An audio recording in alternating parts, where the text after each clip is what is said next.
Di negeri Pahang, di ulu Sungai Kelau dan Teris, di sebelah barat kawasan perlindungan hidupan liar Krau, terdapat sekumpulan kecil masyarakat orang asli.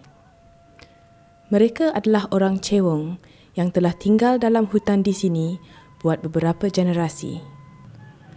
Bersama dengan satu lagi masyarakat orang asli, mereka telah diarah berpindah ke tempat baru, 40 kilometer dari tempat sekarang.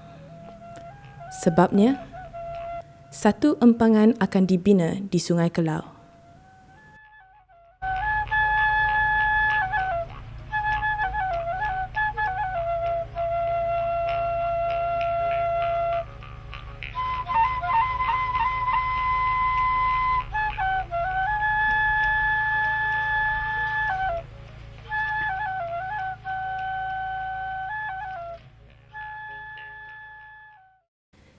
Di akhir tahun 90-an, perunding tempatan dan Jepun telah mengesyorkan air mentah dipindahkan dari Pahang ke Selangor. Ini merupakan satu lagi projek dalam tradisi projek mega yang menjadi kegilaan Malaysia.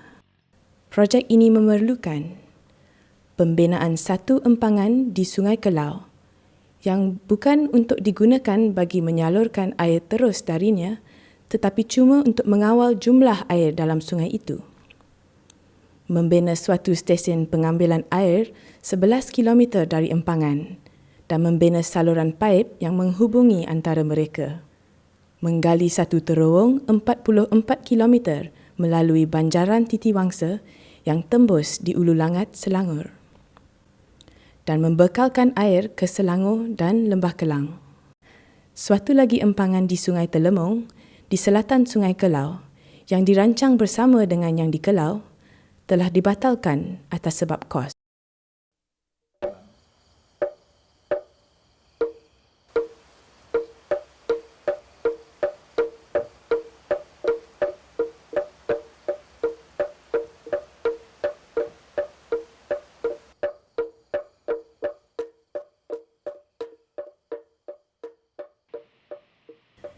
Cadangan dua empangan dan satu terowong ini disyorkan kerana dikatakan bahawa bekalan air tidak akan dapat memenuhi permintaan masa depan bagi Lembah Kelang.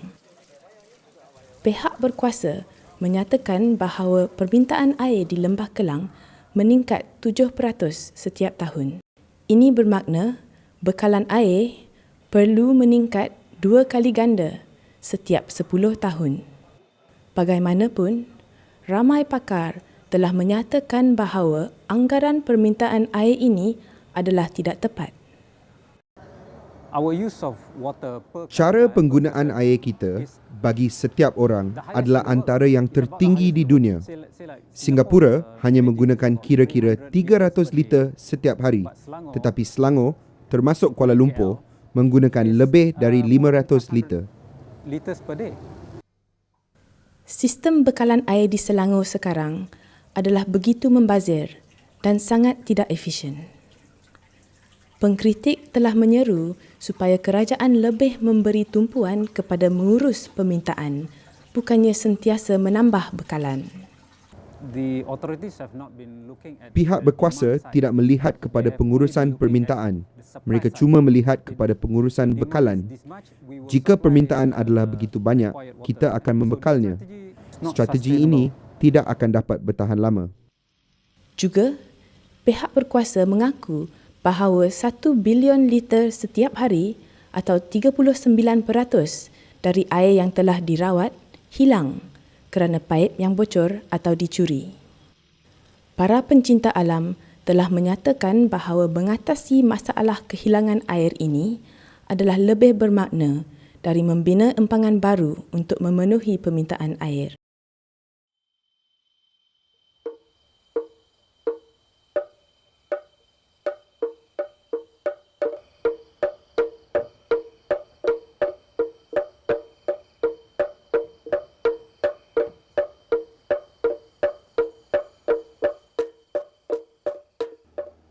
Projek Empangan Kelau akan menenggelamkan 4,090 hektar tanah pertanian dan hutan.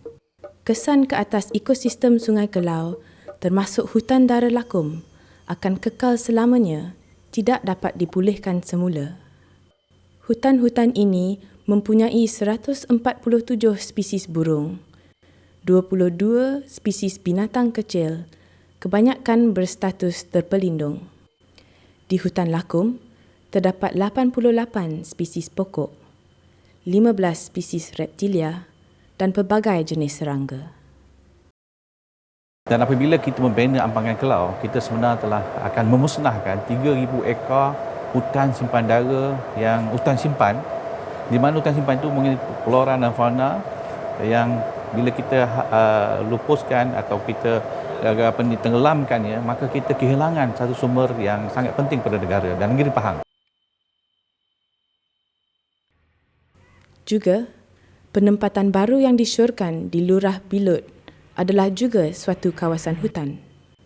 Ini bermakna tambahan 600 ekar atau 243 hektar kawasan hutan akan ditebang untuk penempatan mereka. Juga terdapat kebimbangan bagi keselamatan mereka yang tinggal di hilir empangan jika ianya pecah.